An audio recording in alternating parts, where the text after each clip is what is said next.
to know if you're really hungry, do the green bean test. And I thought, the green bean test, what is that? And she said, some people, when they get really heavy, like I was, don't really know if they're hungry or thirsty or upset or if something else is going on.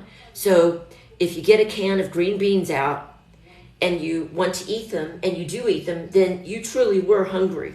But if you look at a can of green beans and you think, gross, I want something else, then you want something, it's more of an emotional hunger or a boredom hunger or something like that. So I always remembered that. I mean, that's literally from, I'm 57. I was in my 30s, so that's at least 20, 25 years ago that I learned about the green bean test. And I think about it frequently, actually. So I have an unbelievable amount of knowledge. Thank you, Light Love. I have an unbelievable amount of knowledge about weight control. But as I always say, knowing is one part of it, and doing is entirely different. Doing and being able to implement what you know and being able to stay motivated or even get motivated in the first place, it can be very difficult. I lost it by going slowly, by giving myself permission to go slowly and to make changes that weren't painful to me, so to speak. I'm straightening it. I'm in Texas and we had all these tornadoes, and I actually went outside when a tornado was, I know it's pretty stupid, but I didn't think that it would come that quickly. And I was outside, and I haven't run that fast in decades because I thought that I might be in the tornado. And it's so stupid that I was out there walking. I went to the gym, but I didn't do my cardio. So I thought I'll just have a nice walk where I can feel and smell the ions in the weather outside. And then I ended up I walked too far. And then when I was coming home, the clouds became very ominous, and it was very obvious that it was becoming dangerous. There were sirens going off in my neighborhood. And so I thought about Dorothy and the Wizard of Oz. And I don't remember running that fast since, I don't even know when, on the pavement.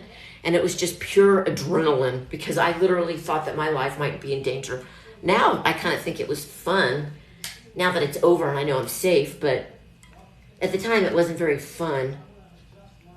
So, but at least I got some sprinting in. I didn't know I could run that fast. Hi, Oklahoma. We had about 15 inches in Oklahoma. You would have, we should have heard the sirens. I can't even do it. It's so loud and such a high-pitched, kind of a scary sound that it just made me have goosebumps. I just immediately thought, I'm in imminent danger. I need to get out of here as fast as I can. So I did. I love Wizard of Oz and the Tin Man. I always had a crush on him. Who was that? Ray Bolger?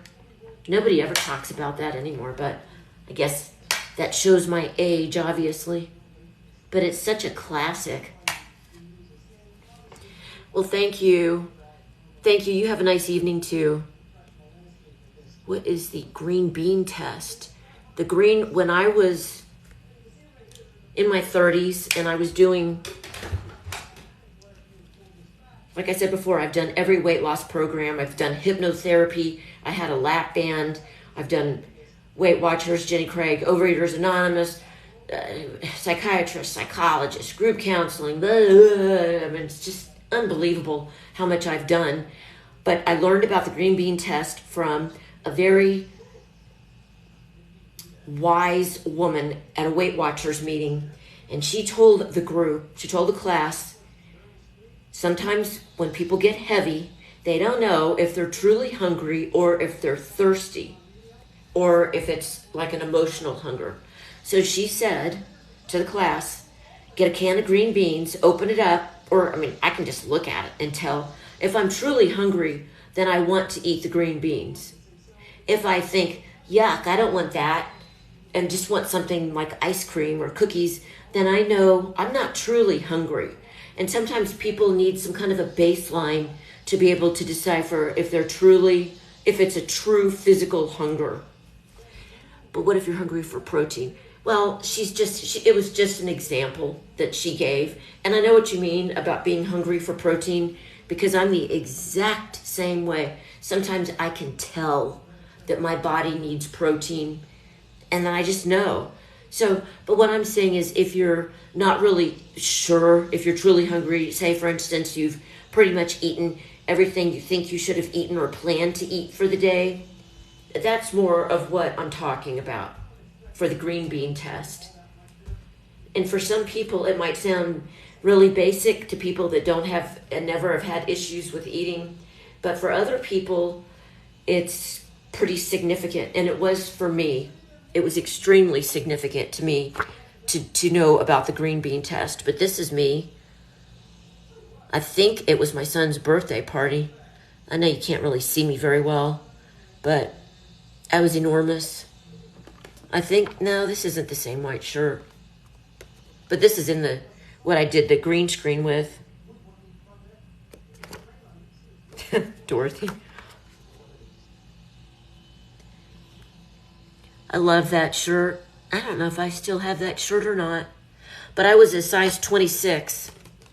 And I used to go to a clothing store called Catherine's that was by the mall, and it was for larger women. Even in there, I think they started at size 12, I think. 12, 16, 18, 20, 22, 24, 26 is where I was. It was hard on me because my body is not built to hold that kind of weight. You can't tell, but I have small bones, and I have structural problems like my back, my knee, my fingers, my neck, my foot and ankle. So, is it a large brush? Yeah, it almost takes up my whole face. I hate getting dressed on my body. Me too. I know exactly what you mean, because where I'm heavy for me right now, and I can't wear the jeans I normally wear. Thank you. But I'll get back. I'm fine with where I am, even if I never get back, but I will. I think it's just hormonal right now.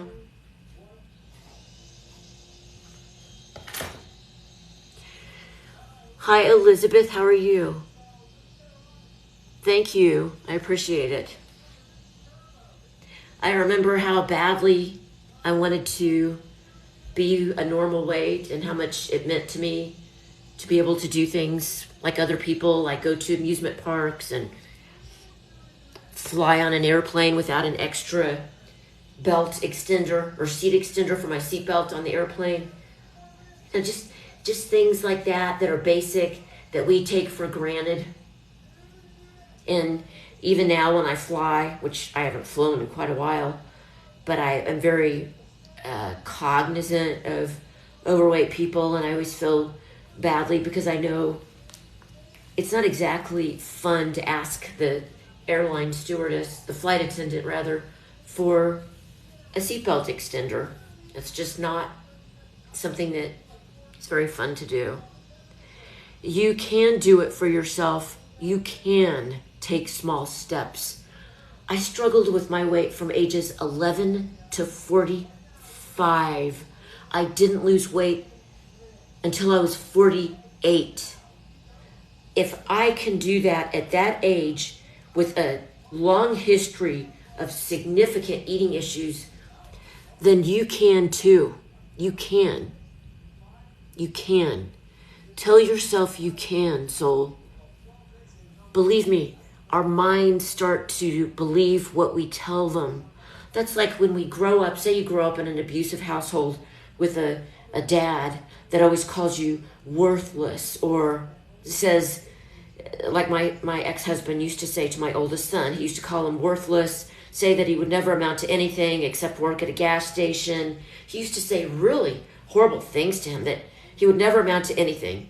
And guess what? He was really a smart kid, but it affected him. When you hear something over time, even if you know it's not true, when you hear it over and over and over again, a part of you starts to believe it. And I know you guys know what I'm saying. So if you say to yourself, I can, and I will, and you have to have conviction that you're going to figure out how to do it. It might take you months, it might take you years, but you can do it. You have to believe. Even if you don't believe, say it. Say it to yourself over and over again. And I'm telling you, your subconscious mind will start believing it, and it will make a difference. I mean, nobody ever talks. Do you ever hear a nutritionist or dietitian or weight loss coach tell you things like that? No, because they've never struggled with those things. They never had those issues. They don't know what it's like. Yes, they have all the information. They have really important information. But as far as implementing it, to me, that's something totally different. That's just my opinion, coming from 34 years of life experience. And I spent a great deal of time, energy, and money trying to figure out why I always sabotaged myself and how I could change myself so that I could eat the way I knew I wanted to. We all know how to do so many things. There's just a block, and we have to, yes. And there can be many blocks, and some of those blocks can be very hard. They're like rocks that you turn over. Are you turning over all of them or just some of them? Are there some rocks that are so small that you can't quite see? For me, anyway, there was so much to it. There was no one counselor that was going to be able to help someone like me. I basically synthesized decades of knowledge from all of the places that I went to, I probably read 100 weight loss books about how to lose weight. And I took what worked for me from all of it. What worked for me. And we're all different. Put it all back on again.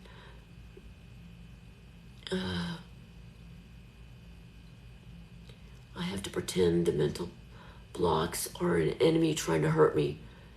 They are. When I go to the grocery store, if I let myself go down the candy aisle, which I try not to, and I sure try not to go to the store when I'm hungry, because then I always say, oh, I could control myself this time. But I always end up buying things that I regret. Not always, but frequently. Anyway, I envision candy, especially candy. That's hardcore. I envision it as poison.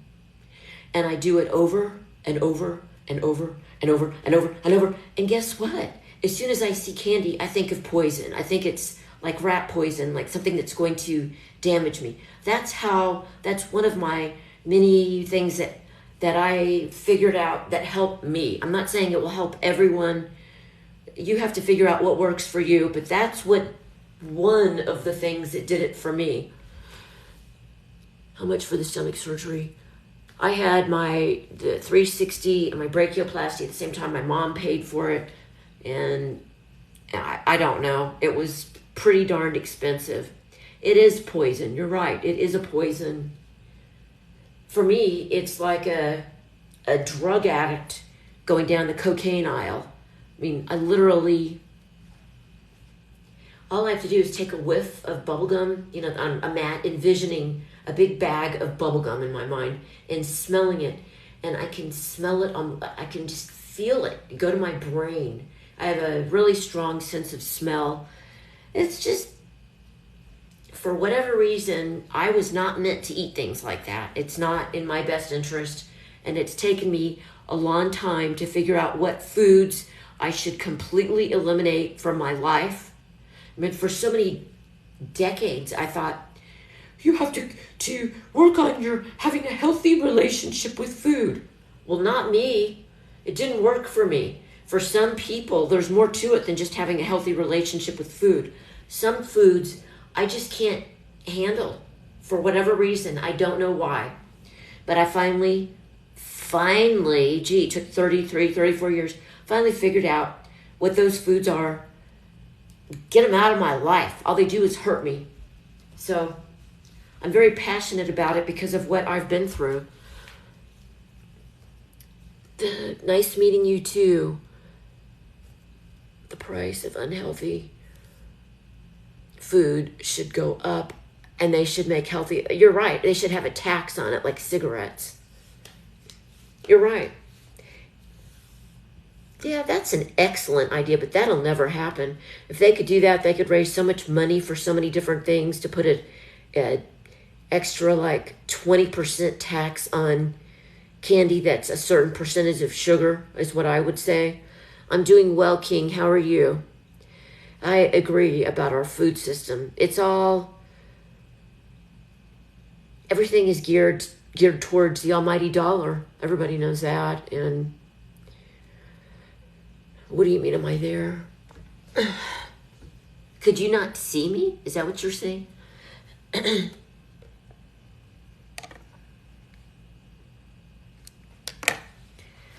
There's a tax on soda in a neighboring county in my state.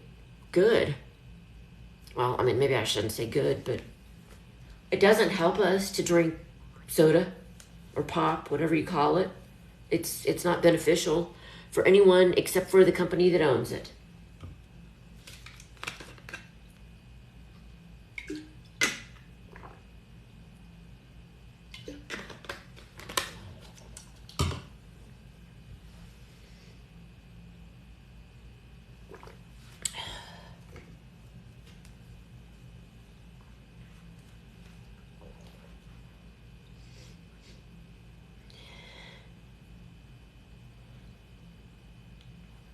Bread.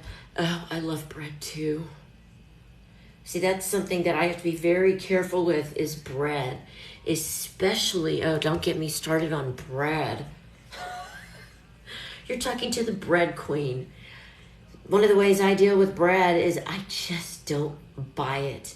The only bread I buy is whole grain. I usually buy Ezekiel frozen bread, but if I indulge, I'll buy like a whole grain, 21 grain brown bread. And then I don't have a problem with that. But if I, say for instance, go to a restaurant and like Red Lobster and they give you those wonderful rolls, or Texas Roadhouse, someplace like that, and then they give you all those rolls with the butter, cinnamon to put on them. Oh, I can't take one bite. Not one bite. And it's not that I'm a weak person. I'm extremely strong-willed. I'm successful in other areas, many other areas of my life. But when it comes to food, I always felt like such a worthless loser, any negative thing you can think of, because I could not achieve a weight loss. And I take that back. I did lose weight at different times in my life, but it never was sustainable, maybe for a month or two, if that, and then I would gain it all back, and then some. And with each son, I gained 100 pounds, and I have 3 sons. Texas, oh, I know. I was just envisioning those and the cinnamon butter. Oh, I could eat 100 of those things. So for me, I cover them, I shove them to the other side of the table if I have to. If the other person I'm with isn't eating them, then I'll just cover them up, or I'll tell the waitress to take them. Because why torment myself? I know I've identified the foods that I have issues with.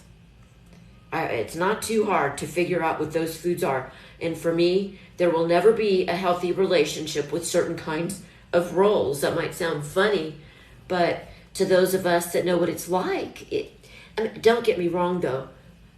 I had those rolls about a month ago, and they were awesome. I definitely let myself eat them sometimes.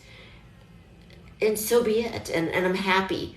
I'm happy with it. I don't feel like I was bad or that no, I gave myself permission. I checked in with myself. Hey, do you want to really do this? I want to do this tonight. I think I've been doing everything I want to do. And yes, I give you permission to enjoy them. That's the conversation in my mind. And then it doesn't set me up for problems later. We have to be kind to ourselves. We sometimes have to treat ourselves like we're children that we love.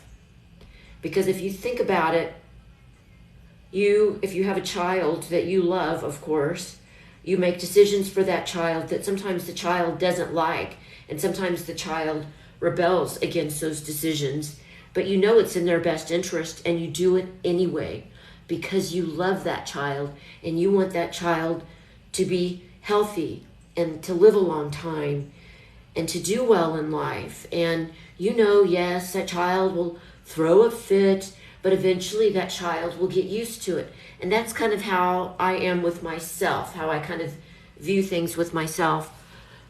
Yes, we let children have treats, and also, that's right, that's an excellent point, and eat their vegetables, except I never wanted vegetables.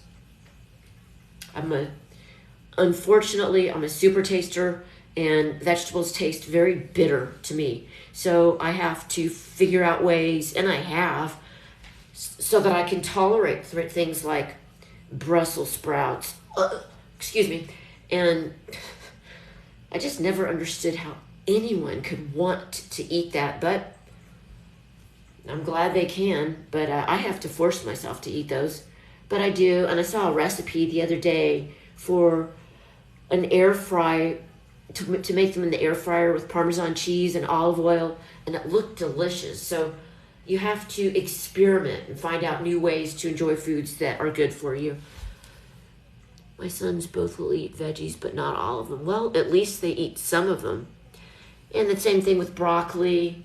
My dad tried to make me eat broccoli from a very young age, and we had big battles with each other, two very strong-willed people, and I would hide the broccoli. I remember putting it in a napkin and putting it under my butt when I was sitting at the table, and I would sit there for an hour or two after dinner. He would say, "You're not getting up until you've eaten all your broccoli."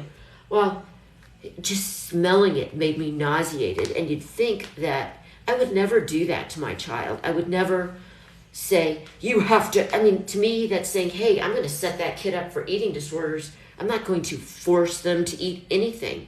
What you're supposed to do is let them taste something. And by the 7th time, I've raised 3 sons, and I didn't want them to have eating issues, and they don't. But by the 7th time, I don't know why the magic number is 7. It might be 6, but anyway, they're supposed to supposedly develop an affinity for the vegetable, the offensive vegetable. But it didn't matter for me. I could have had broccoli 100 times, and I remember my parents cooking sauerkraut, and my stomach just, oh my gosh, I never understood how people could eat foods like that. But that's my loss. I'm just made that way, unfortunately. I wish that I could be like other people and love vegetables and just gravitate towards vegetables, but I have to make a really conscientious effort, and I do, because I love myself.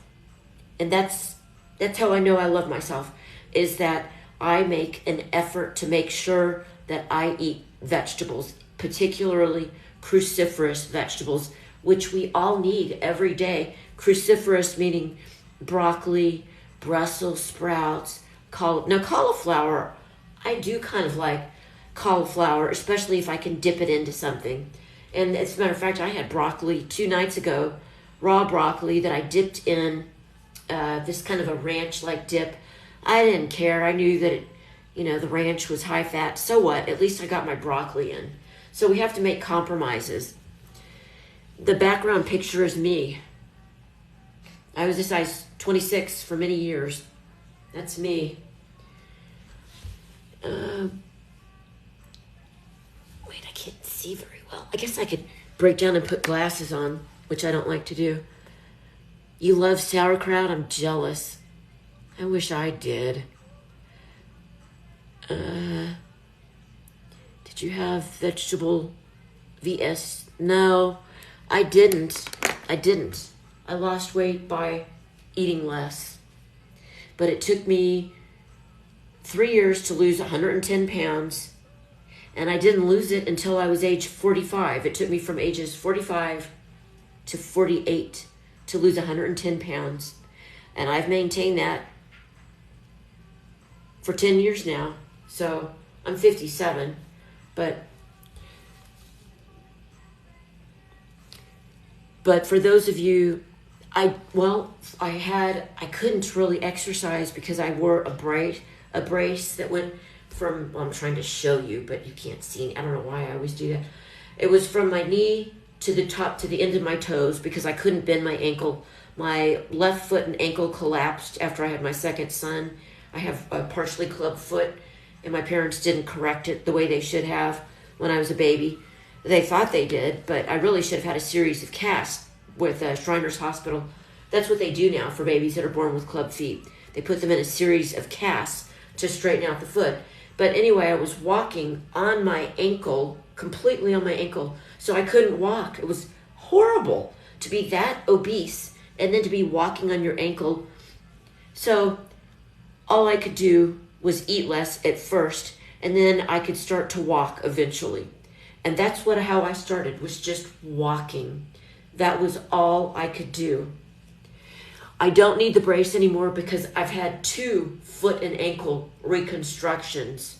Very, very major. And if I did not live in this time and age, I would just be a complete cripple. I don't know. I guess I'd be in a wheelchair.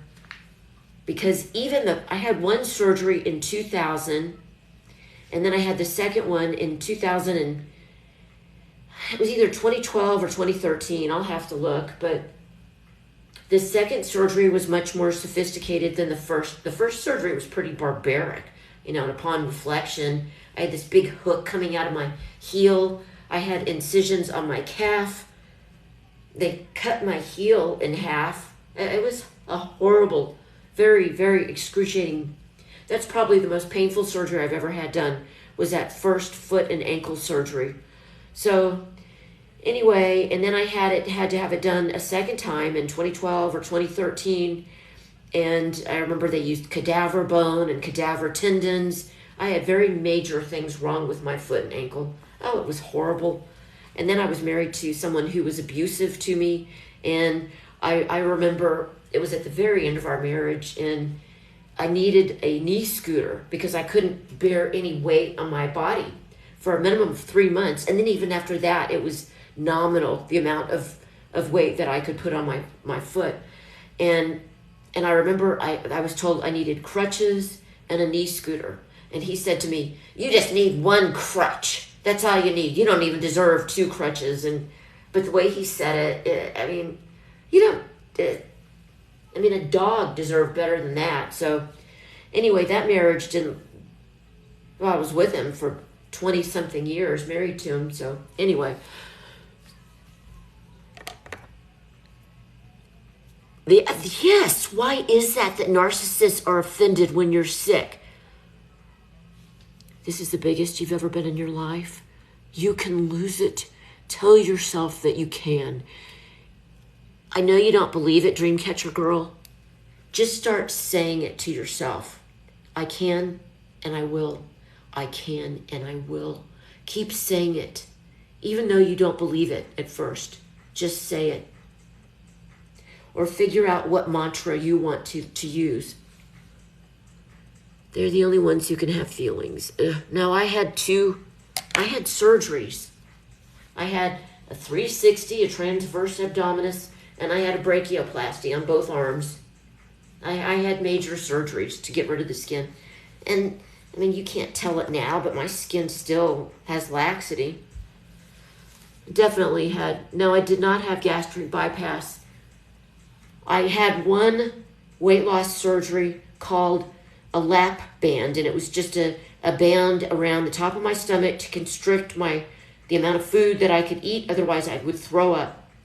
I had that for about 5 years. Finally had it removed.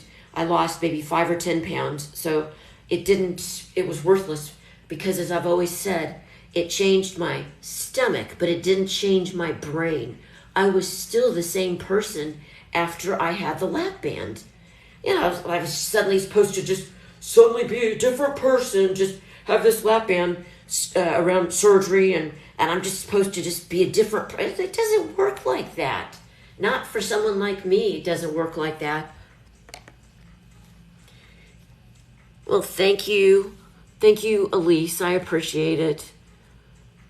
Well, thank you. I'm not, I mean, that's very nice of you to say that. I'm not fabulous. I'm very, you know what I am? I'm passionate.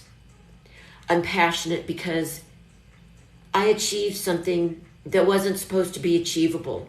When someone is that obese for that many decades, they don't just lose a massive amount of weight in their mid-40s.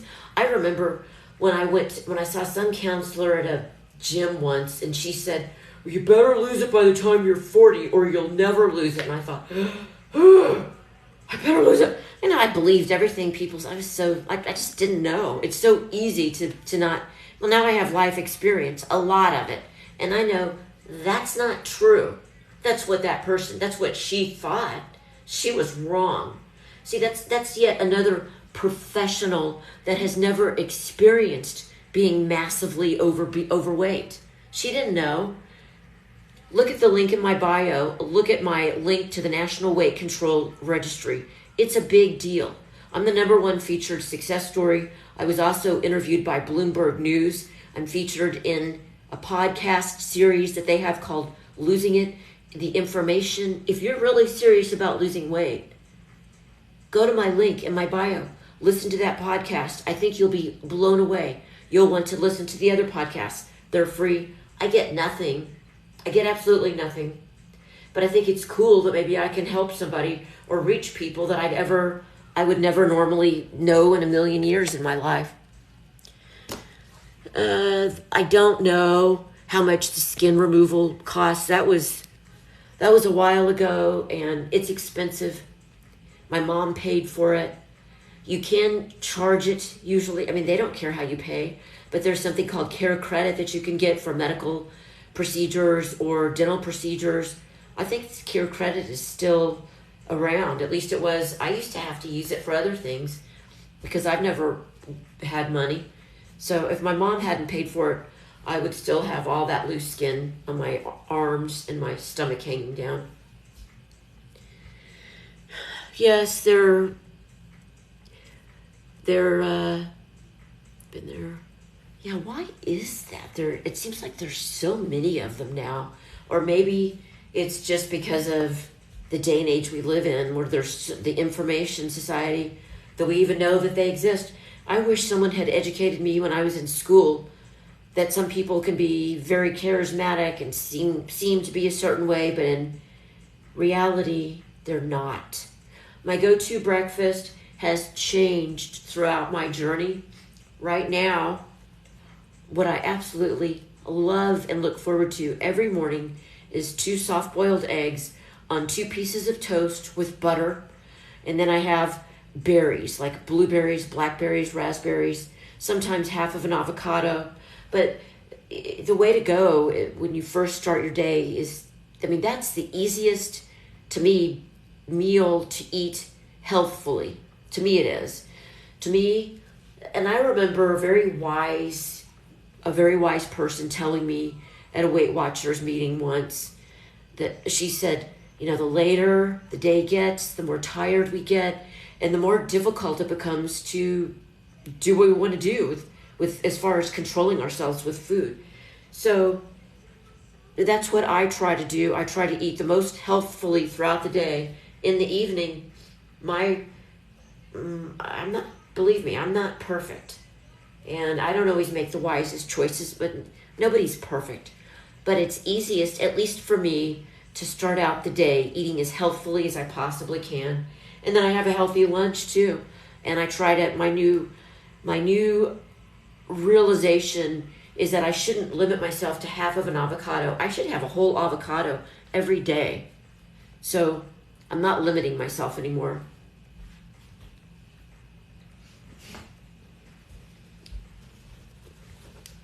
To clean my glasses.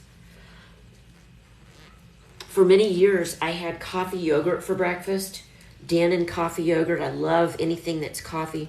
Coffee ice cream, coffee nips, Pearson's coffee nips candy, coffee, anything coffee, I'm all over it. And for, I would say decades, I ate Dannon coffee yogurt. I was obsessed with it. I would put it in the freezer, and I looked so forward to that. Every morning I'd take it out of the freezer and let it thaw for a few minutes. And then I remember getting the spoon, and it was like ice cream. And that's what made me, I love coffee candy too, the Pearson's. Anyway, well, I don't do that anymore. It's too high in sugar. It's not in my best interest to eat it anymore. I did switch eventually to Greek coffee yogurt. They do still make it, but they made it a lot smaller. The Dannon, it's ridiculous how small they made it. And then, of course, the price is much higher than it used to be. But I don't buy it anymore. I know it's not in my best interest. I don't want to hurt myself, so I don't buy it anymore. I eventually changed to Greek yogurt, and I still have Greek yogurt. I use the, Fage 2% Greek yogurt, and it's extremely high in protein. It's 17 grams of protein per 8 ounces. I mix it with frozen blueberries and granola sometimes, and then maybe a little bit of agave or artificial sweetener, and it's absolutely delicious, and it's satiating. So I counted calories for decades. Not that I did any good when I was this heavy, but I did. And so now eating for me is intuitive, is what they call it. I know what a serving size is. A teaspoon is about half your thumb. A serving size of meat is about your fist. I know that half a banana is a serving size. So I don't necessarily, and I became obsessed with counting calories. That's not in your best interest. It wasn't in my best interest. So it's best just to try to eat the most whole foods, meaning unprocessed foods that you can. You can't go wrong with eating fruits, vegetables, whole grains. You just can't go wrong. If you can eat things like eggs, legumes, cruciferous vegetables, that's what you do. I have to force myself. It's not my nature to eat like that. My nature is to eat highly processed, sugary foods. I don't know why I'm like that. I just am. So I've had to learn how to deal with it and cope with that.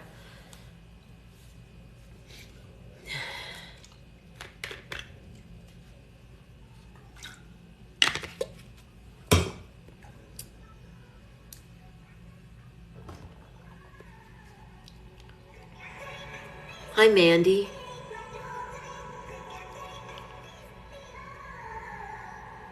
I believe if you're eating healthy, you're right. You're absolutely right. That's a my stomach's usually quit due to stress from jerks. Yeah. If you stop for a while, you won't be able to tolerate.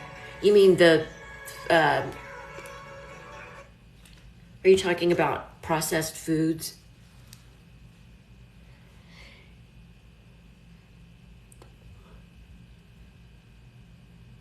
Well, thank you. I'm very real in person too. That's what people always. I remember when I was at my youngest son's friend's parents' house socializing, and they didn't know me, and they thought I was putting on an act because they couldn't. The neighborhood that I was in when I used to be married was it was a gated community. It was really nice, and some of the people there were kind of pretentious, and I'm not like that, and they thought I was putting on an act, that I was. Anyway, I don't put on an act.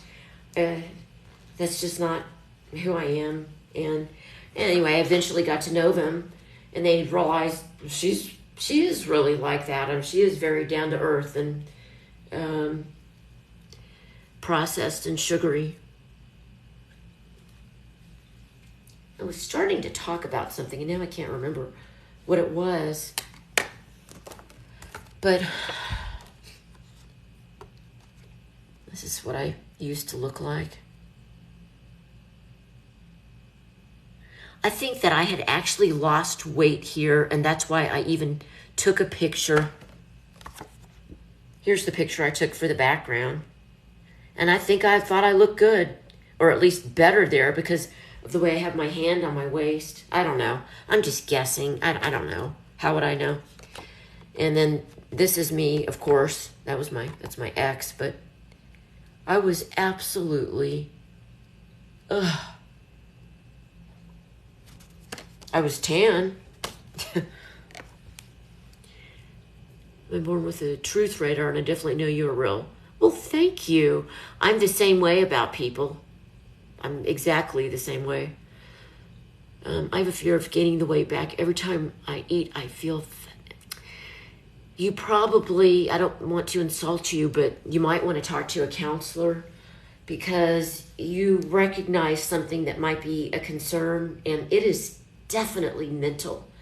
I know exactly what you're saying. I ate an entire pizza last night, a huge pizza. I don't normally do things like that, but somebody's trying to go live.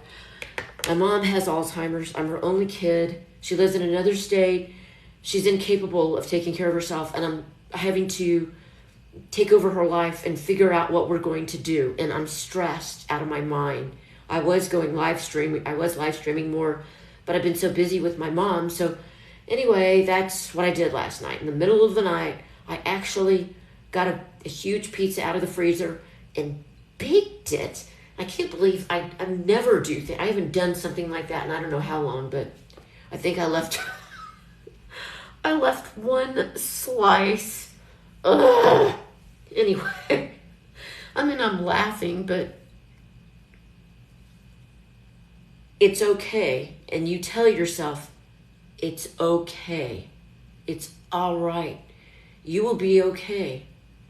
Just get right back on your plan and you'll be okay. It's what you do 80% of the time that counts. Aim to do what you want to as far as the way that your lifestyle, your eating behaviors, aim to do it 100% of the time, knowing that sometimes life happens and that it's okay. It's all right. You have to accept it and tell yourself it's okay. That's what I said to myself. I know that I'm upset about my mom.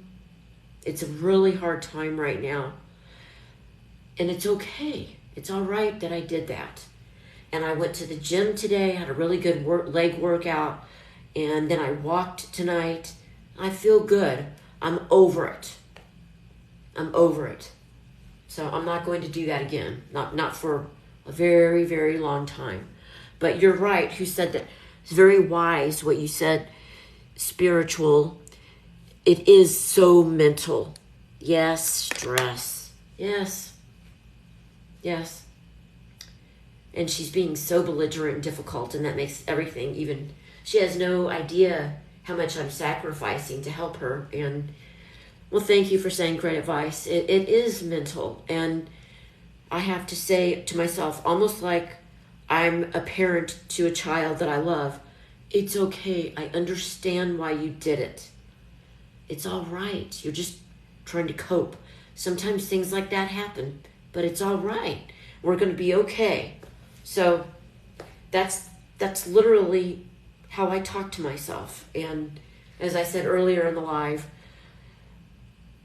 when I first started on this journey, I don't think I knew if I loved myself or what self-love even was. I remember counselors in college asking me if I loved myself and thinking, well, I think so. What does that even mean? What does that even mean? How do you know? How do you let yourself really feel and know your deepest feelings? And I realized I don't think I did. I don't think that I did. So what I started to do was I started to think of myself as a child that I love, because I have 3 sons that mean the world to me. that's how I started out. I've definitely loved myself now very much, enough so that I continue on this journey because I'm worth it. I'm worth every bit of this fight. That's how I know that I love myself. It's because I keep going. I keep going. I don't give up. That's how I know I love myself. Yes, if you can have support. I did not have support when I first started. I've had support on and off at different points in my life, but by the time I was 45, I'd been there and done that. You name it, Weight Watchers, Overeaters Anonymous, Jenny Craig, and many different Weight Watchers meetings from different, areas, because I wouldn't like the leader or some of the people, and I'd think, well, she wasn't very, all these things that we think. And so then I'd go to a different meeting, and I just didn't like Weight Watchers. They never helped me. To me, it was just a bunch of people bitching and moaning about how they couldn't lose weight and how much they ate. I didn't need that. I needed solutions. I needed tools. And they weren't giving me. They followed the 12-step program, which it should or could or does help some people. For me, it didn't. I don't know why. I needed a lot more in my arsenal than just a 12-step program. I had too many issues that were all over the place. I needed far more than just a 12-step program. But yes, support, but we're all so different. For me, starting out, honestly, I didn't think that I would lose weight when I first started when I was 45. So I kept it to myself. It was my special secret and special gift to myself. And I was afraid deep down that people, if I told people and I failed like I always did, that at least this way they didn't know that I was trying to lose weight. That was my dialogue, my internal dialogue. So I told no one. I did it all on my own. I didn't tell my husband at the time. I didn't tell my mom. I didn't tell I told no one for the reasons that I just said. And so eventually things started, I started losing weight and people started saying things to me. And they recognized that I was losing weight. And then I remember denying it when people would ask me because I didn't know how to cope with that or how to process it. The compliments and the realization that it's finally working. I'm finally losing, I didn't know how to deal with that. I didn't know how to let myself feel because I had never done that before. And it was all new territory for me. And so all of it was a big journey of, I was like Christopher Columbus setting out for the new world. That's what it was like for me. I didn't know how I was going to cope with all these new, this new body and people starting to look at me and why are they looking at me? So there's so much to it. For me, anyway, there was a lot to it. But I have so many had past tense issues, but I know that it can be done. I know it can be done. Even if you have been obese for decades, even if you're morbidly obese, it can be done. Don't let people tell you it can't. Do not let them tell you that. They don't know. Used to date my state's WW owner.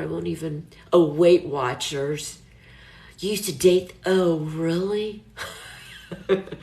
I never thought their food was that good. I'll tell you who I think had the best food was Jenny Craig. They had the best food. Well, their food was too good. It was too good for me anyway, at least some of the snacks. I actually used to sell Jenny Craig. I was a weight loss counselor at one point, and you make a commission off of how much food you sell. And I was always the top because I am very passionate about weight control and I know it can be done. People think you can't. It can't be done. It can too be done. It can too be done. Look at my link in my bio. Look at my link to the National Weight Control Registry. It has my picture, my real name, my story. I also have a link to a Bloomberg podcast that I was interviewed in, because what I did was so extraordinarily rare, and it's supposedly unobtainable. It's supposedly statistically impossible. I was told by Bloomberg News, and I'd already figured it out, that the odds that I would lose weight and keep it off were less than 0.5%. And if someone had told me that at the beginning, your odds are going to be less than 0.5% of ever doing this, so you're going to go through all of that and you're probably going to fail, then I know I wouldn't have done it. I wouldn't have done it. So I'm glad I didn't know those statistics. I mean, look at what I look like. That's my ex-husband. You can't see him, but look at how enormous I was. And food was my only coping skill. Just got to keep moving. You have to keep swimming. Just keep going. Everything becomes a habit. For a while, if you try to integrate one small step at a time and it becomes a habit, then you can implement a new strategy or a new way of eating or a new exercise or whatever it is that you want to do, whatever your plan is. And then that becomes a habit. And so when you add on something else, it's not so stressful like it was for me. It was so stressful for me to make all those changes. I would try to go on these radical new ways of eating. It doesn't work. You can't go from this. You can't go from that to a new way of eating and then everything's just suddenly okay. Now I'm going to walk and go to the gym. And it doesn't work like that. At least not for me. It had to be very slow, very reasonable, so that I could tolerate it, so that I was okay with it. So it became a habit. I became used to this new way that I had decided that I would live. And then I would add another new step that was new to me, and so on and so forth. And that's why it took me 3 years to lose 110 pounds, because I did it slowly, because it was difficult. This was all new territory for me. And all I knew was that I had to be gentle with myself. I could not do something radical after all the decades of failure. It couldn't be something radical. It had to be reasonable, and it had to be on my terms, not someone else's plan, or my girlfriend, lost weight by doing blood. No, it was what worked for me. And to me, we're all so different that it's something that you have to discover for yourself.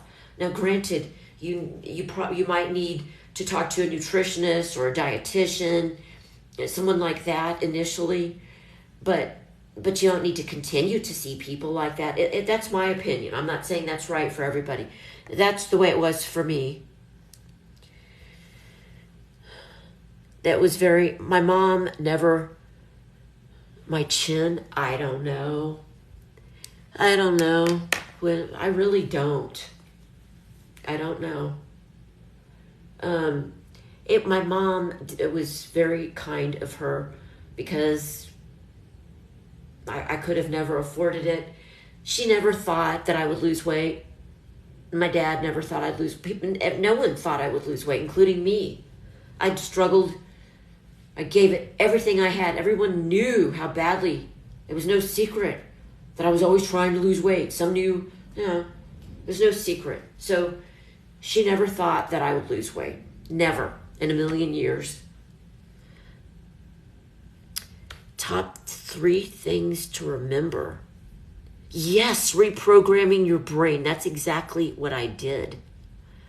And I figured out how to do it myself. That's a good question, Stormy. I'm going to have to think about that. Thank you for the rose. Top 3 things to remember. Your self-talk has to change. Start to become cognizant of that inner voice. If you eat something that you feel like you shouldn't have eaten, do you berate yourself? Thank you for saying congratulations. How do you talk to yourself? Do you say negative things to yourself about what you do or don't do? You need to get in touch with your internal dialogue. That's number one. That's probably the most critical one of all, is your becoming in touch with and listening to your internal dialogue, because most of us are so busy doing this and that, and we have to do this, we have to be here, we have to do that, blah. We hardly even know what we think because we have so much to do. But you need to make yourself a priority and think, let yourself hear what you tell yourself. If you speak negatively to yourself, I think you're going to struggle. At least I did. And it wasn't until I changed my internal dialogue that I started to see results. Reprogramming your brain. Were you with? Yes, I was with my ex, and thank you. And he lost it. He used to berate me, and he said horrible things to me. He would say just awful things to me. And I loved him. I really did love him. And I don't think that love is that, I don't know. It seems like people marry for a lot of the wrong reasons anymore. And I truly loved him. And he was so cruel to me. And eventually, after being told I was a fat bitch, 2-ton tuna, shut your pie hole, and if you just shut your pie hole and extra worked out twice a day, you'd lose it. And it just, he'd say, I'd give my left nut if you could just weigh 150 pounds. And it just awful things. Instead of being supportive and saying things, this is what I needed to hear. Honey, we're in it together. What can I do? How can I support you?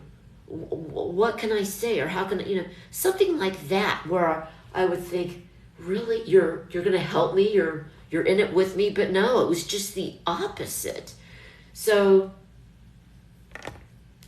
he did not take it well when I lost weight. He thought all kinds of things were going on that weren't going on. And he had significant mental issues after that. We'd been together for many decades, actually. My husband and I are overweight and hate it. Stormy, you can do it. I want you to start telling yourself that I can and I will. I want you and your husband to both say that. Thank you about the skin. And I'll tell you the truth, TikTok puts a filter automatically. I don't have a filter on, but it makes our pores look better than they really do. My skin doesn't really look, yeah, I have nice skin, but not this nice. So just so you know, I don't look as good as you think I do. And it's like that for every single person on TikTok, on live. It makes everybody look better. Do it yourself. Do a lot like, well, that's not true because you can't go live unless you have 1,000. But, so I guess you can't see it unless you have 1,000 followers. But I'm just telling you, it makes you look better than you really do. Thank you.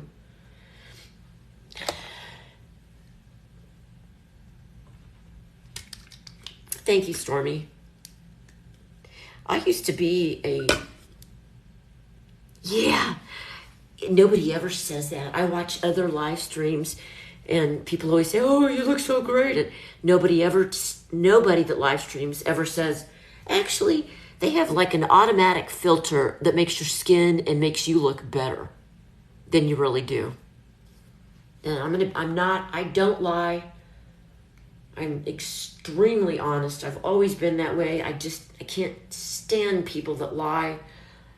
Somebody said earlier they can detect people that lie. They have a liar detector or something like that. I'm the same way. And once I've discovered someone has lied to me, I never trust them again. Never. It's just not worth it. Not worth my time or energy. To me, once a liar, always a liar. That's just how I am. I don't know. Not everybody is But not everybody likes someone that's always so brutally honest. Some people love it and some people don't.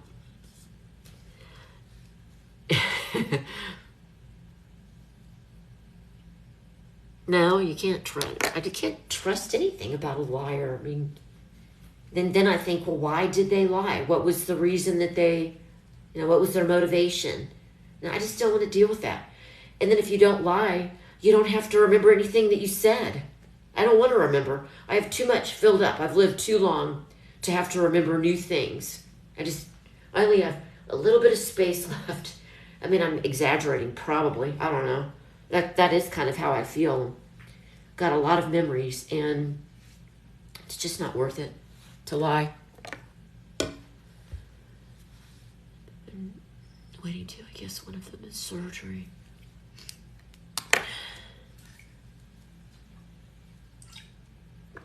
And then the filters, that's how you are? Yeah, don't have any more RAM left in my brain. I mean, there's very few things anymore that seem new and novel. I've done so much, seen so much. Why lie about anything? I don't know. Oh, the top 3 things. Okay, I have to think about it, Stormy. I know I said internal dialogue, and you're helping me because I'm procrastinating about it's not that I'm procrastinating, to be fair to myself, about my book.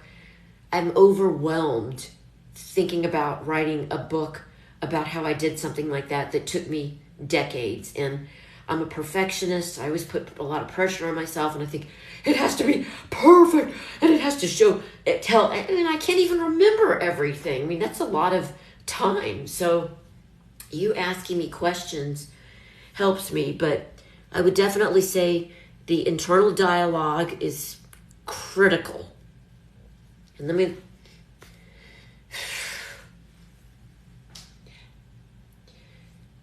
Okay, internal dialogue. Patience. Patience is extremely, for me anyway, because I remember so many times saying, okay, I'm going to do this new plan, and I'm going to stick to it, and then the weight's going to come off. I can't wait. And guess what? I would stick to it, and I would do it for like a week or two, and the weight didn't come off fast enough, and I would get frustrated, and I would think, I'm doing all this, and I've lost 2 pounds. It's hardly worth it. It only took me over 3 decades to finally realize and recognize, look, that time is going to pass no matter what. You might as well settle in and just get used to it and just recognize it's going to take time. It took me a long time to become that obese. It probably will take a long time to lose it. And you have to be okay with that. So I would say, I'm going to write these things down. You really helped me asking me these questions. Top 3 things. And I write everything down. 1, internal dialogue. 2, patience. Let me think about 3. Thank you. Yes, I gave up a lot of things I hated giving up. I've never tried any weight loss things. It's never been a problem, but I'm desperate at this. You can do it, Stormy, but I'm a very rebellious person. And as soon as somebody says, well, you can't do that, you can't have that, well, then I immediately think, well, I want it. Now I really want it. That's how I am. And I think a lot of people, I don't know, you tell me, are you like that too? If someone says you can't do something or you can't have something, does it make you want it? It does me. At least I think, well, do I want it? So I say, I choose. It's my choice. I don't have to do anything. I choose to have a healthy lifestyle. I choose to exercise. I choose to not eat ice cream sandwiches probably ever again the rest of my life, because I buy a box of 12, almost instantly gone. I don't know what it is about ice cream sandwiches. I used to be absolutely obsessed with them, and I eventually wrote a letter, a long, heartfelt letter, like I was breaking up with a lover. And you might laugh, think that sounds dumb, but it was very real to me, and I remember crying very hard writing this letter to these pinwheel ice cream sandwiches. No. Yeah, they were called Big Boy. Anyway, I couldn't stop eating them, and they just, So I wrote a letter to them and told them how they would never be in my life again. They would never have any control over me ever again. I would never buy them again, and I hated their guts. I would never have anything to do with them again. And that might sound strange, and people that don't have weight issues won't understand. But for someone like me, I understood. And guess what? It worked. I've never bought those again. Never. I don't buy any ice cream sandwiches. I deserve better. That's what I tell myself. I deserve better. Oh no, Dairy Queen. I love Dairy Queen. Yes, do it for yourself and be kind to yourself. Did you use any medication or surgery? It was all about how I ate. And it was for me. And that's something else. I guess that the last thing that I would say is love yourself. Think of yourself. If you've not succeeded in doing this and you want to, surely you have experience with a child that you dearly love and you would do anything for.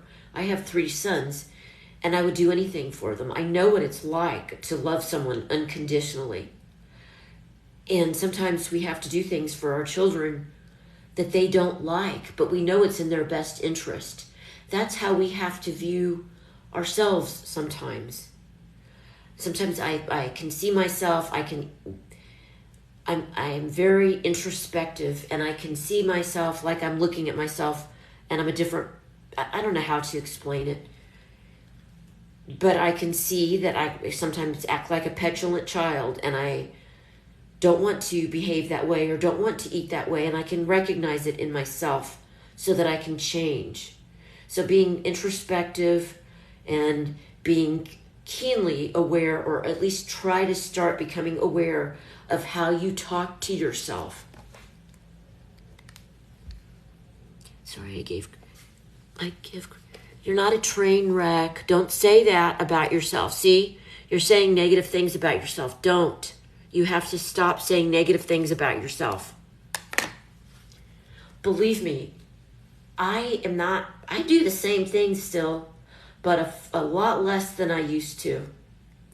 Don't call yourself a train wreck. You're not. You're here for a reason. You want to change. You just haven't figured out how yet. It's okay. It's all right. You can and you will. You can do it. If someone like me, I didn't lose weight until from ages 45 to 48 it took me 3 years to lose 110 pounds. I was a size 26. If someone like me with so many issues revolving around food can do it, look at the links in my bio. Go to the National Weight Control Registry. See for yourself. It's very credible. It's highly respected by doctors all over, well, not just the United States, all over the world. Scientists study people like me to understand how people like me keep the weight off, maintain their weight loss. I also have a link in my bio to a Bloomberg News podcast, thank you for the rose, that I was interviewed in. And they have a series, they, meaning Bloomberg News, has a podcast series called Losing It. Listen to it. It's free. It doesn't cost you anything. And the amount of knowledge that you'll gain, it's very fascinating. The things that I have heard in this weight loss series, I've heard nowhere else. Nowhere else. And if you don't know Bloomberg News, surely you know how reputable they are. Yes, I have 2 boys. I need to stop that myself. I lost 130 now. I'm getting a tummy. Good for you, Dawn. Dawn, my boys love them. Good for you. See, you can do it. That's wonderful. You eat right and exercise. You're 54. That is wonderful. It can be done. I'm 57. And then all the people that have told me that, and all the times that I've read, well, if you don't lose it by the time you're 35 or 40, you can forget it. That's BS. That's just simply not true. Researchers, scientists have done studies on the elderly in their 80s and 90s that start lifting weights, and they put on muscle in their 80s and 90s. So don't let someone tell you, don't buy into it, the notion that you can't do it. You can. I'm living proof that you can. Look at the link in my bio. I get nothing out of this. I am trying to write a book about how I did it. I haven't published it, but eventually I'd like to make something out of this with my book. Don't believe people that say that you can't lose weight, or yourself. I'd like to get back down to 160 again. I'm 222, smack in the middle of menopause. Me too. Make sure your hormones are in check. I gained weight, a lot of weight, about not a lot, but it came out of nowhere, and it was my thyroid. My thyroid ceased to exist, basically. And I was exhausted, and I thought, what is this what it feels like to be in your 50s? So finally, I found a decent doctor. He's a hormone specialist. I saw him today, actually, for a follow-up. He's excellent. And it is so hard to find good doctors now, especially one that will spend any amount of time with you. Make a long story short, now I'm on Armour Thyroid, and it made a difference. It made a big difference. You have to make sure you have enough estrogen, progesterone, testosterone. Make sure your thyroid isn't, and it's so common for people to have hypothyroidism when they get older. It's extremely common. So be good to yourself and get that checked out, at the very least, if you haven't already. Yes, it can. Don't ever give up. All of us can do it. Don't think it's easy. It is not easy. But guess what? Most things in life that are worthwhile aren't easy. And your thyroid's almost dead. Yeah, mine is too. I take thyroid medicine every day. I just started hormone pellets and thyroid meds. You should start feeling better. Who lost 1,000 pounds? I've lost thousands. I gained 100 pounds with each son. I have 3. And I was up and down for over 3 decades. So I don't know how many thousands. I don't even want to know.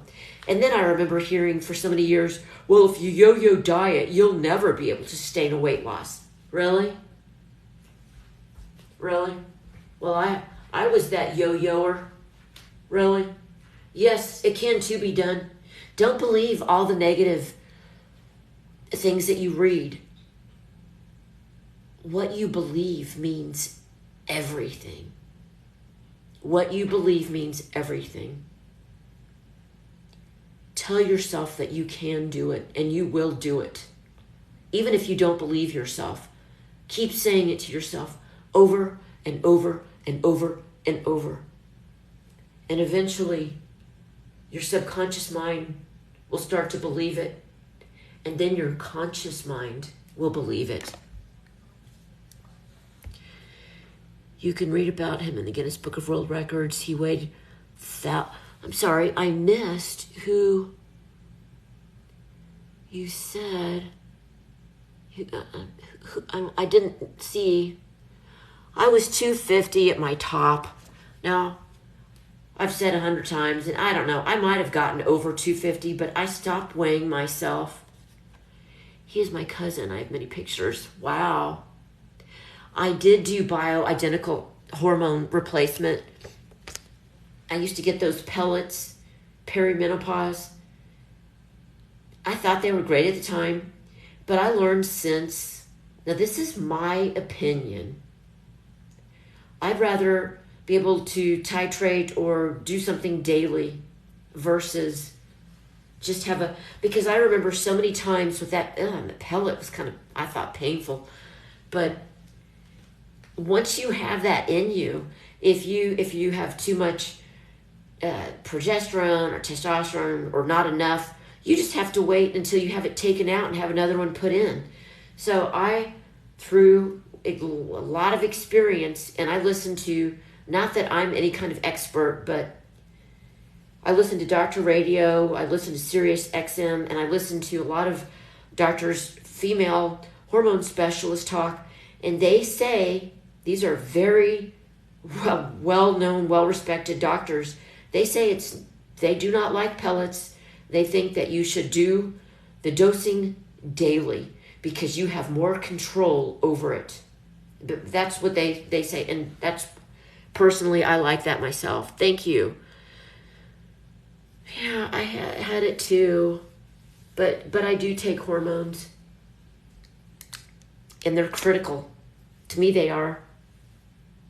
But I saw my hormone specialist today, and I had blood work drawn, and I think they need to raise my thyroid medication, the dose of it. But I was armed and ready to ask all my questions because, they only have so much time to spend with you. And so it was just bam, bam, bam, bam, bam. I asked them all, make sure I got every question in that I wanted.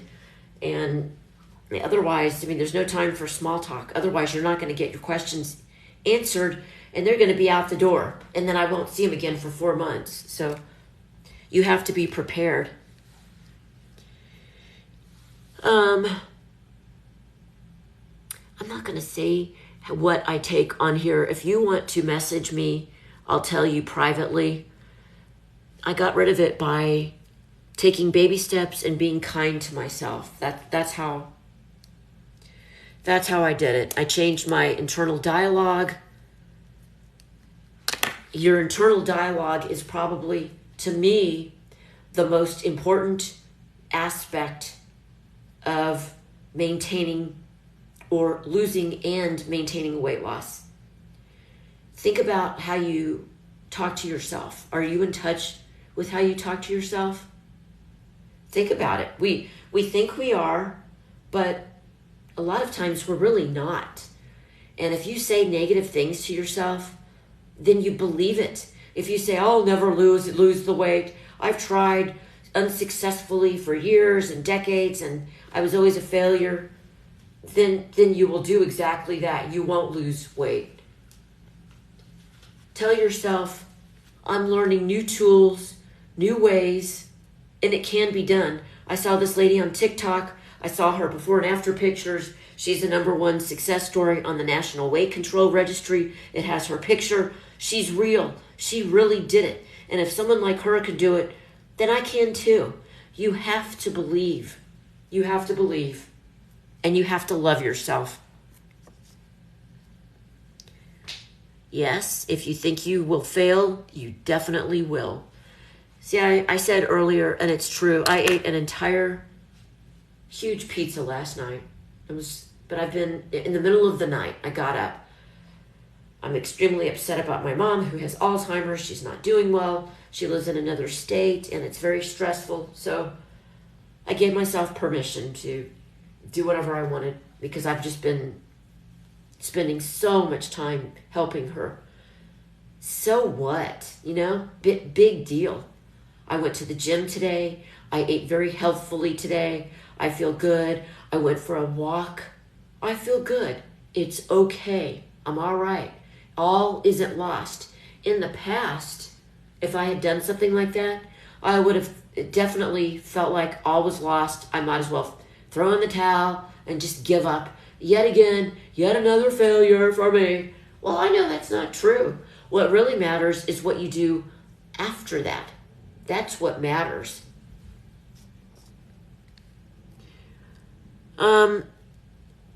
I'm on YouTube, I'm on Instagram. Send me a message on one of those. I'm all over my messages on YouTube. But my messages on YouTube go to my Gmail and I see them quickly. So, and like I was saying earlier, I was going live more frequently and I wanted to go live more, but I've been dealing with my mother who has Alzheimer's, and I mean, that's pretty important. Well, I mean, I have Animal Kingdom. I took that back. I take that back. I took down those videos. I had bikini on in some of my bikini top, and I took them down for various reasons. I'm gonna get some water.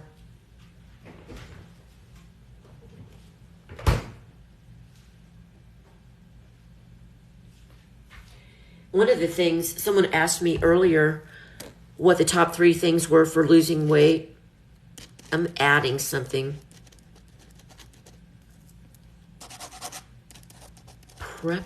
Preparation. I know my triggers. I know my personality. I know how I am. And if I'm not prepared and I get hungry, extremely hungry, which I can become extremely hungry very quickly, or if I'm extremely stressed and unmotivated, I have all kinds of barriers to prevent me from doing things that aren't in my best interest. And I have a lot of things like nice cold water available to me. I don't know what it is, but I like whatever I drink to be really cold. My milk, my orange juice, well, that's all I drink. Milk, orange juice, water. Oh, I love almond milk. That's my favorite. But so I'm prepared. And that's one of the biggest, it's not one of the biggest, but it's definitely one of the more important aspects of it.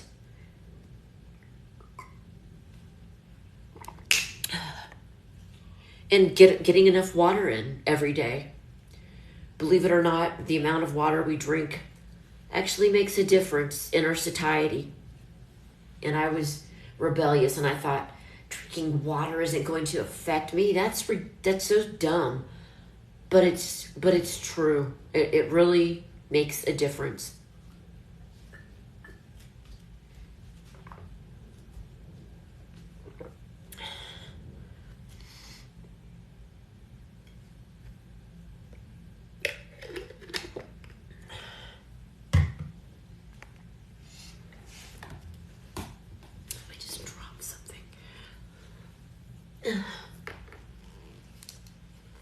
I'm from Indiana originally.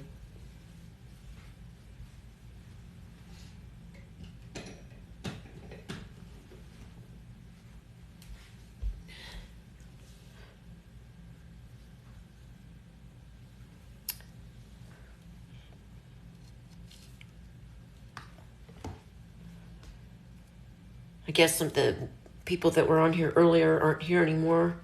I was being asked some extremely good questions. And when I say extremely good questions, I mean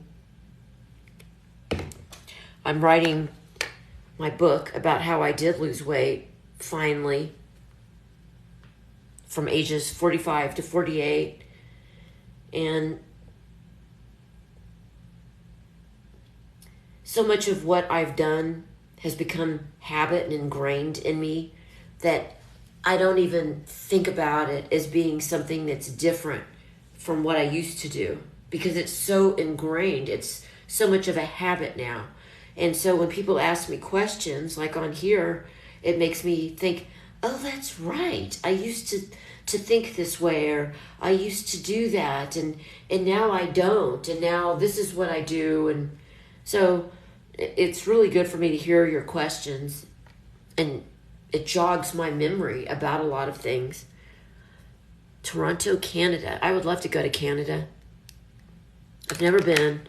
I always think of how good the salmon must be in Canada. Is the salmon just absolutely delicious? Well, if you've always lived in Canada, you wouldn't know anything different, I guess. But that's one of my favorite foods is salmon. And I think it's supposed to be... Oh, I'm starting to get tired. I've been in Texas since 1972. It's a pretty long time. I'm a newbie. I've been here since 1972. Most people on TikTok weren't even born in 1972. But I was born in Indiana. You were 10. You were negative 10, is that what that says? I would love to get salmon. Lake trout is awesome. 1966. I'm 65, Paul. Does that say Paul? Yeah. Yes, I lived in Indiana. My parents were in college in Indiana, and my dad actually did his postdoc at Harvard. My dad is a genius, and he did his postdoc at Harvard, and then he accepted a professor position in Houston at Baylor College of Medicine. And then I grew up in Houston, and I loved Houston. 1983. Wow, I graduated in 84 from high school. Yes, they're Gymshark. I'm mad at Gymshark. I ordered a bunch of their leggings, and they changed their material. Their material isn't the same. They've made it really thin. Thank you for the rose. They made it really thin, and they made it smaller. So I wrote to them today. I bought a bunch of leggings. None of them fit. None of them. So I wrote to them today. I haven't heard back, and said I need a medium in all of these instead of a small, because I just can't believe it. I've always worn a small in Gymshark, and now all of a sudden they're using a thinner material and a lot less of it, which I don't care for. If they don't do that, then I'm not going to buy their clothes anymore. There's too many other brands out there. So how long did it take, San Antonio, how long did it take you to change your mindset? 1969. Wow. UK, I don't know how, let's see, what is Stokey, Shaz? I don't know. I can't answer that. I'd be lying if I said, well, it took me exactly 3.8 years. And I'm such a perfectionist, and I try to be precise and accurate in things that I say. That's just my personality. And so I would say that as far as changing the way I thought, my mindset, it was gradual. It was a process. It was not something that occurred overnight or weeks or months. And I would say even now, still, I'm always striving to be better in everything that I do. Because to me, when you don't learn anymore and you don't try anymore, that's like giving up, and you're not growing anymore as a person. And that's really important to me, to keep growing and figuring life out. There's so much that I don't know. And the more I know, the more I realize how much I don't know. And it's the people that think that they know a lot that in fact don't know that much. And they'll never know that. They want to continue to be cocky. They don't even have the ability to be that introspective and to recognize, hey, there's a lot about life that I don't know. And there's a lot of knowledge and wisdom that I don't have yet. So I definitely know there's a lot I don't know. And I'm always working on it. I'm always trying to strive for even a better mindset. There's always room for growth in everything. So as far as, definitely it's a process. I'm wearing a small Lululemon. I don't know if they will regret it or not. So if I graduated in 84. I'm 57. Thank you. It's a never-ending process. That's right. I'm not skinny. Well, thank you for saying that about my philosophy. I also don't like to say skinny because I'm almost afraid that my subconscious mind will think, oh, she's skinny? I don't know. I'm not skinny. I'm healthy and I'm very fit. I never wanted to be skinny. Never. I am very muscular. Muscle is gold. That's something else that I should say. Weightlifting is critical for weight maintenance. And it's becoming more accepted and common in, I would say, younger generations. I see a lot of young women at the gym, teenage girls in their 20s, and they look so great in their leggings and their skimpy tops at the gym I go to. But I almost never or very rarely see women in my age range that lift weights. And if I had to, which actually I did today, I had to choose because I had a doctor appointment and I didn't give myself enough time at the gym, but I chose weightlifting over cardio every time. Muscle is gold. And the older we get, the more muscle we lose. I don't remember the exact statistics, but we lose a certain percentage of our muscle every year after, I think it's after age 40. I've looked it up. I need to write it down so I have it handy. But I think most people know that we not only lose muscle, but we lose bone. And I find that frightening. My grandmother had severe osteoporosis. Her bones were like styrofoam. And I've known that my whole life.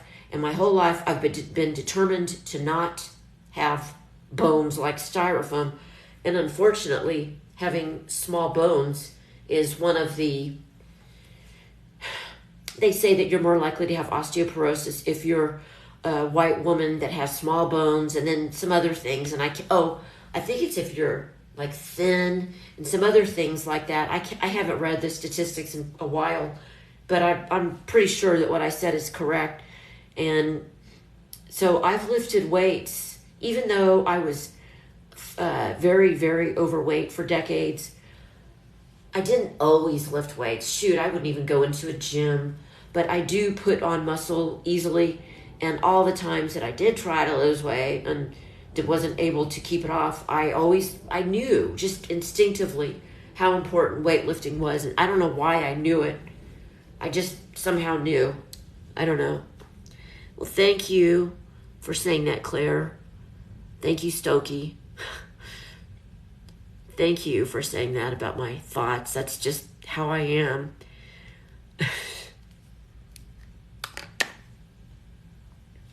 I'm starting to get tired, but I really love connecting with people and feeling like, there's so many people like me that struggle, and it's ongoing.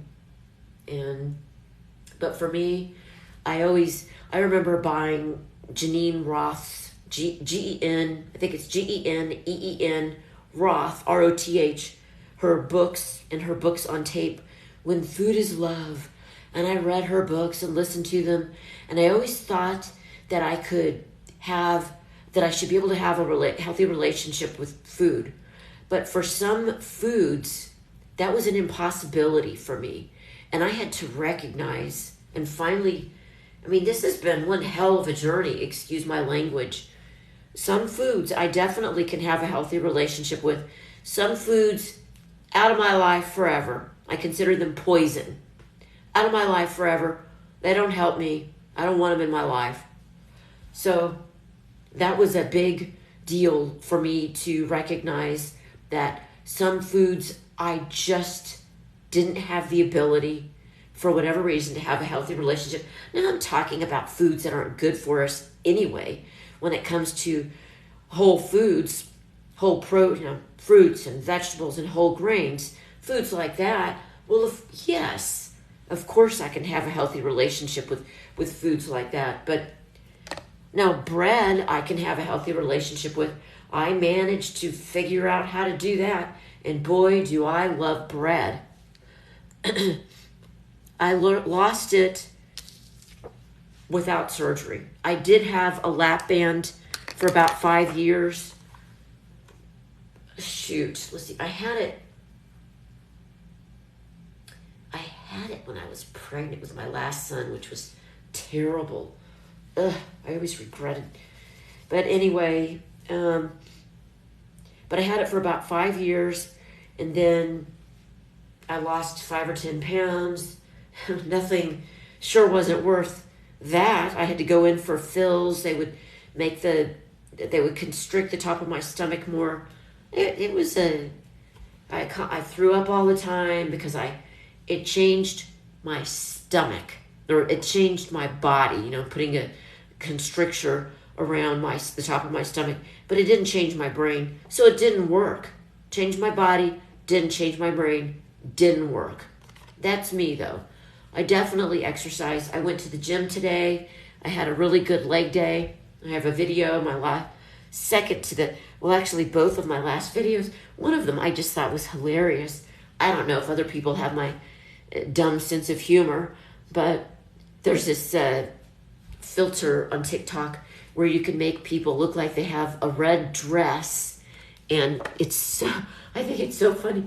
They look like they have a red dress, but it's cut here, and in this filter they make it look like you don't have a shirt on, and that you just have on this beautiful red dress. And I secretly, I thought I was being so bad at the gym, and secretly taped some people, but it was in the middle of the day, so there weren't that many people there. But I kept thinking to myself, I'm going to come back tomorrow at 6 o'clock when everybody and his brother is here, and then I'll pretend that I'm on my phone. I know I'm dumb, but I just got such a kick out of... I just think it's hilarious. You should see what it does. The filter is amazing. Look at my video with the red dress, and that's my gym and me walking around the gym. I know it sounds stupid, but I have to have something to make me laugh, and I just think it's hilarious. But yes, I exercise, and it makes me feel good. My body starts to retaliate by like 4 or 5 o'clock if I haven't done something meaning some kind of exerted activity, like at least going for a strenuous walk. Then I start to feel kind of anxious, and it's because I've made it a habit. I've made it so that my body craves it and is just so used to it in my brain. That's when I go over things in my mind, and I come up with ideas, and I do my best thinking when I'm exercising. And then I listen to music. And music is a huge motivator for me. I'm able to control. I have actually gone to the gym in the past and forgot my headphones, my earbuds, and I had to go right back home because I cannot exercise without music. And the music that I listen to is very fast beat, uplifting, like makes you happy and makes you want to dance and move, and that's the kind of music I listen to at the gym. And I save certain playlists just for the gym to make it special. Otherwise, if it's music you're used to listening to every day, it's not as special. It needs to be a special treat for me that I look forward to, and I can listen to my special music. And then I'm so excited that I get to listen to this music that I love so much, and it just is yet another tool in my arsenal so that I can be successful. And all of these things took me decades to figure out. Decades. But that's what works for me. What works for me may not work for you. We're all very different. Well, thank you. Thank you for saying you'll check them out. I love TikTok. I'm obsessed with TikTok, to be honest. I just think it's the coolest thing. I mean, I wish I'd had it when I was in my teens and 20s, and I just think it's amazing. I just absolutely love it. But I'm highly creative. I love art and fine art. I love anything that's creative. Music, photography. I mean, there's so many different ways that we can be creative. Writing. And TikTok enables people to be creative. I still haven't really... I'm a very much an introvert, and I'm getting more and more... I'm getting better at being extroverted. It's taken me many years, and I had to force myself to go live on TikTok. It about killed me. And I mean, I'm exaggerating, of course. But it wasn't easy for someone like me to go live. But the more I do it, the more I enjoy it. I think it's fun. It's good for me to make myself to do this and be creative.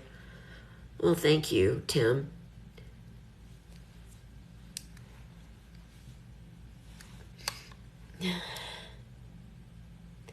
And I don't like wearing glasses. Obviously. I refuse to accept them. Just like I refuse to accept how I used to look. I refuse. Look at how different my skin looks. I look like I'm red in that picture.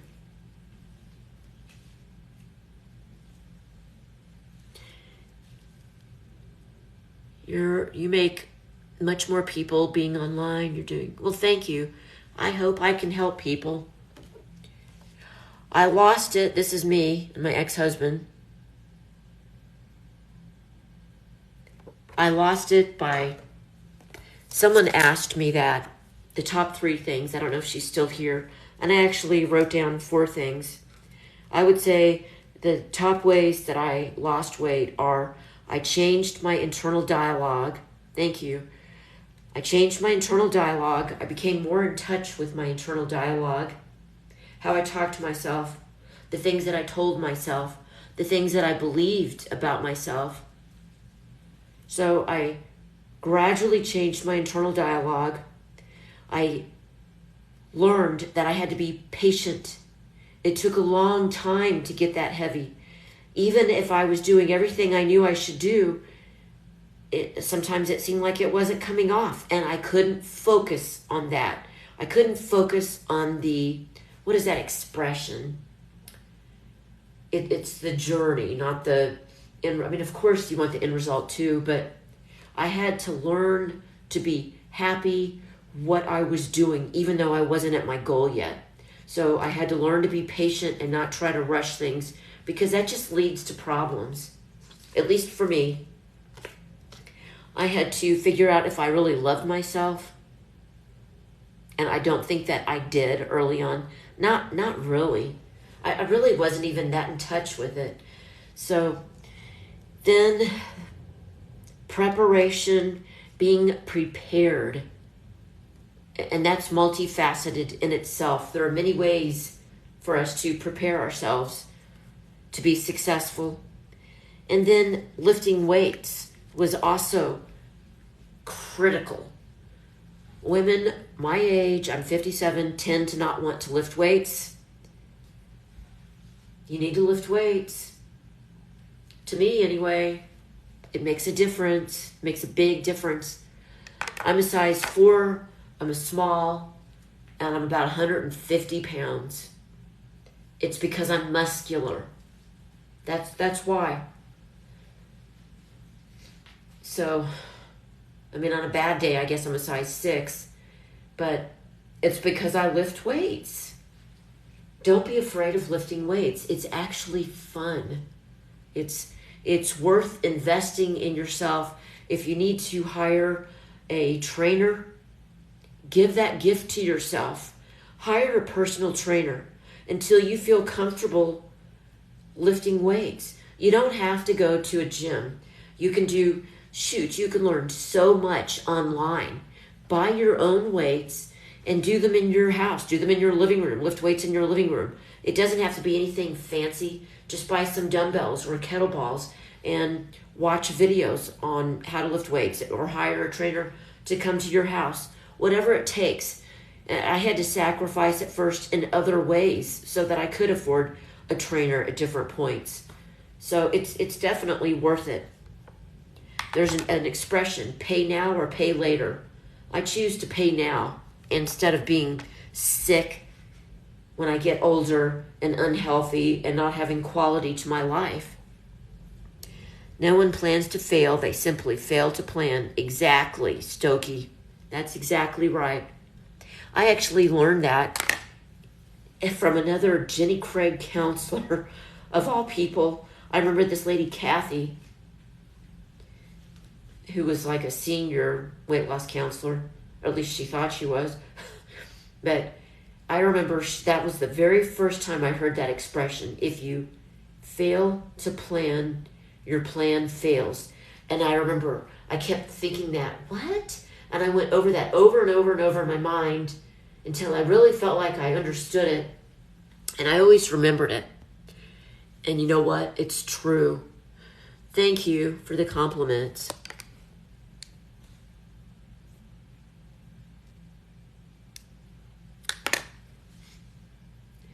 Well, thank you, but it's not just about looks. Yes, of course, it's nice to be a healthy weight and to be able to buy clothes wherever I go, instead of having to go to Catherine's, which was a specialty clothing store for extremely big women. I was a size 26.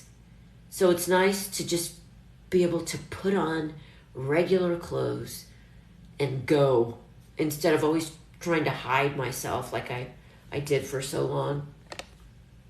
Yes, a calorie deficit. Whether you want to do a calorie deficit, there's so many gimmicks. There are so many new ways people, this is the new way to lose weight. This is the... No. In the end, they all have to do with a calorie deficit, whether it's fasting, whether it's keto, all of them. It's a calorie deficit. I'd rather do the calorie deficit my way instead of someone else's way. Now, if you have to choose a way to eat, the most healthy way to eat is the Mediterranean diet. Ask any doctor that's knowledgeable, that you really respect. Mediterranean diet. That's what I aim for. But it's not a diet, so to speak. It's not constricting you or restricting you. It's the kinds of foods that you eat that will enable you to be healthy and hopefully live a long time and hopefully have a quality to your life. Oh, okay, Stokey. Did it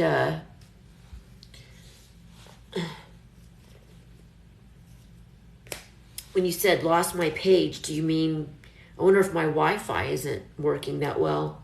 Is that what you meant when you said that?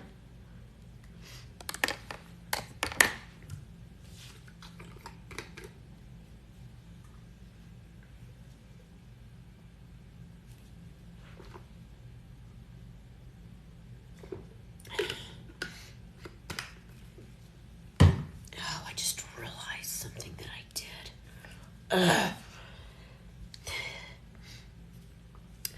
Well, I think I'm going to go. It's 11:30 where I am.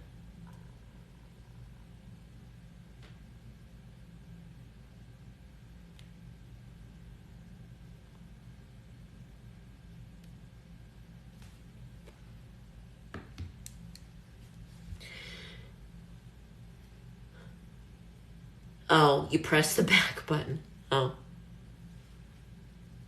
I can see my Fiber One cereal when I move my arm.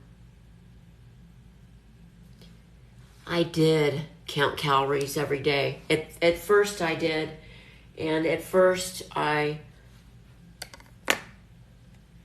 a second.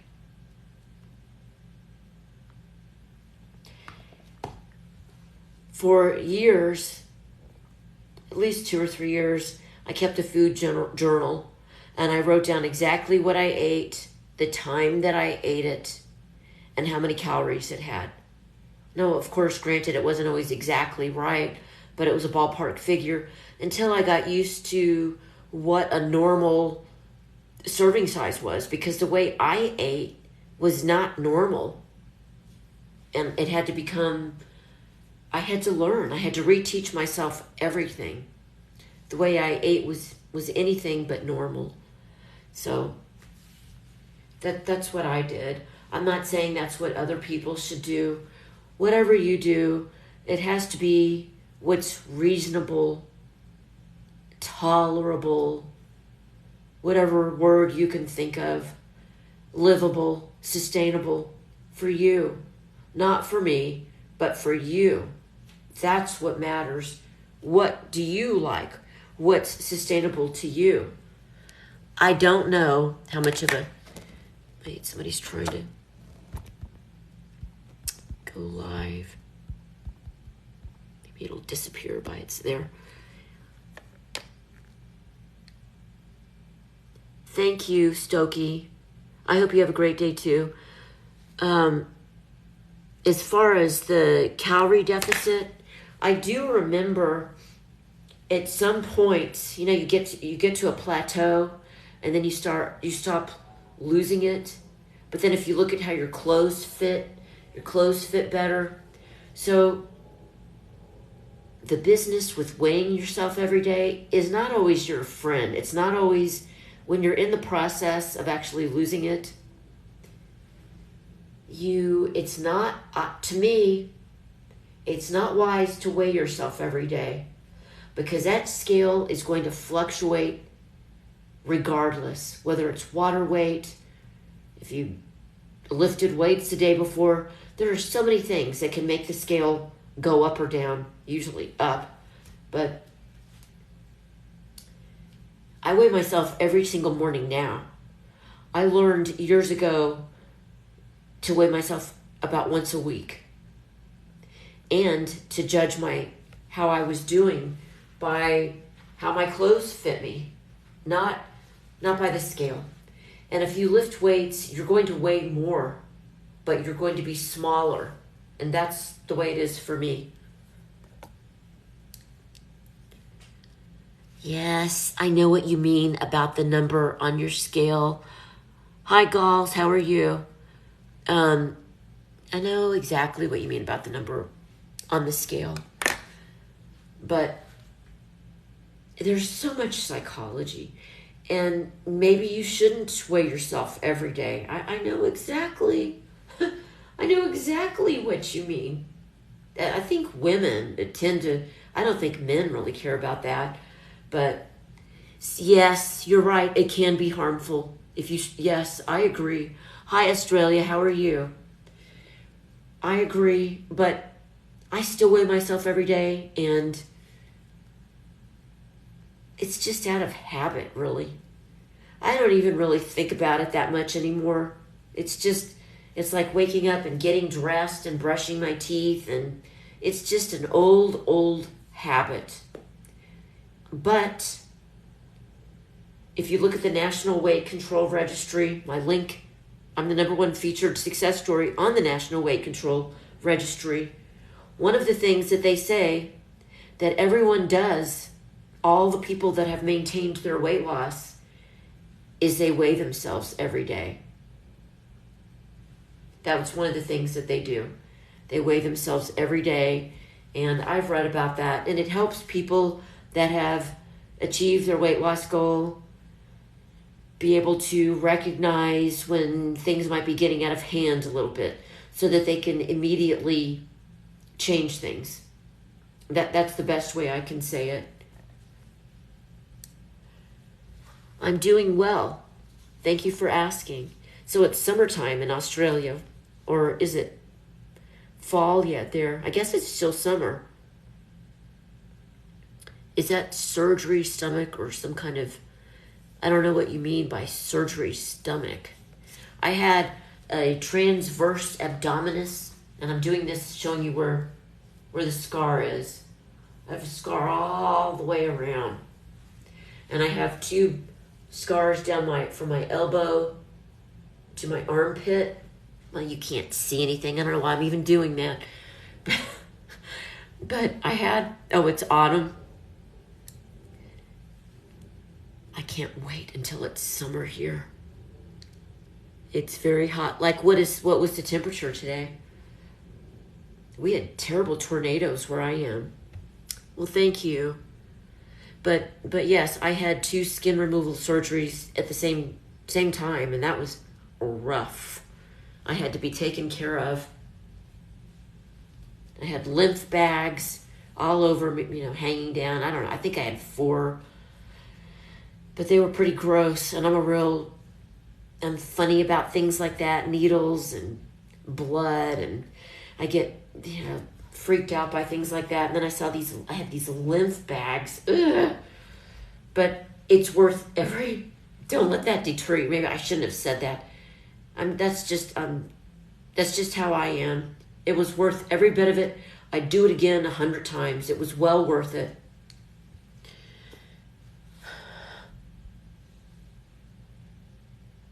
I remarried to someone who's extremely kind and an extremely good person.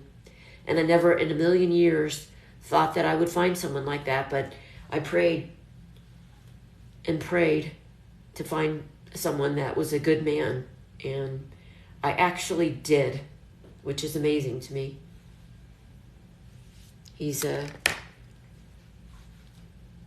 I still can't believe that I found someone like him.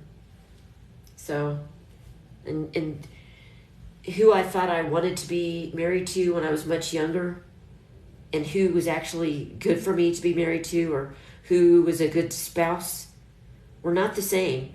It takes so long to figure out who we are, much less who we want to be married to.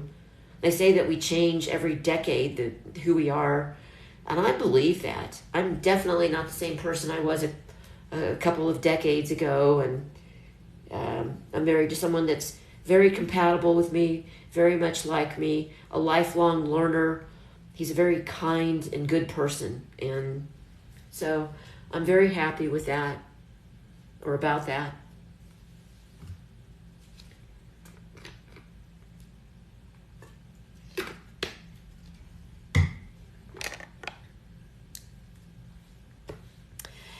Well, thank you. Thank you. I think I'm going to go. I need to get ready for bed. It's 11:45. It's 11:45 where I am, so it's getting late. Thank you, everyone. Oh, it says I have a good internet connection.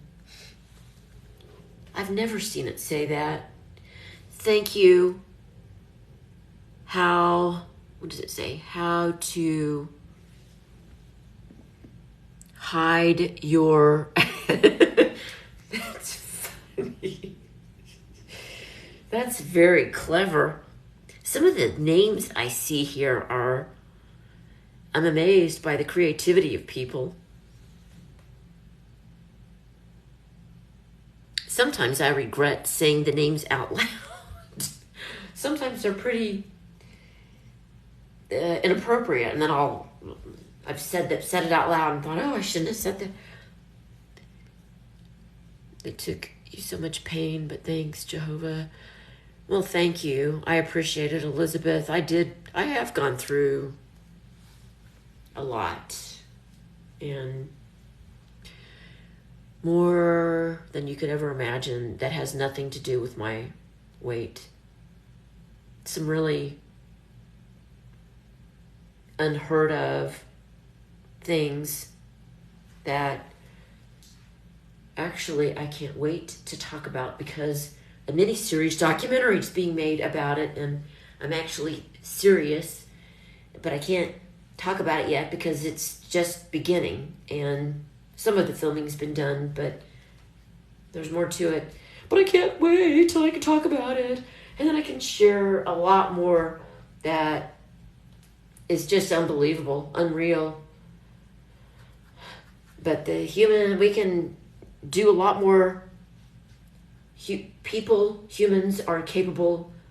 We are capable of a lot more than we realize, and that we tend to give ourselves credit for. I never thought that I could have done the things that I ended up going through from 2017, 18, 19, 20, 21, 22, And then it just ended in, well, the whole thing ended finally in September of 2022. But the the major components ended 17, 18, 19, 20, 21. About 5 years of horror. And if I knew that I was going to have to go through all that, I don't know. I don't know how I... It's a good thing we don't know our future a lot of times, is all I can say. Chiquita, thank you for the rose. But just remember that you're capable of more than you think. You're a lot stronger than you think you are. We all are. Not just me. But I need to go. Thank you, everybody, and I'll try to come back here tomorrow. Love you guys. Let me make sure I do this right. Oops. Let's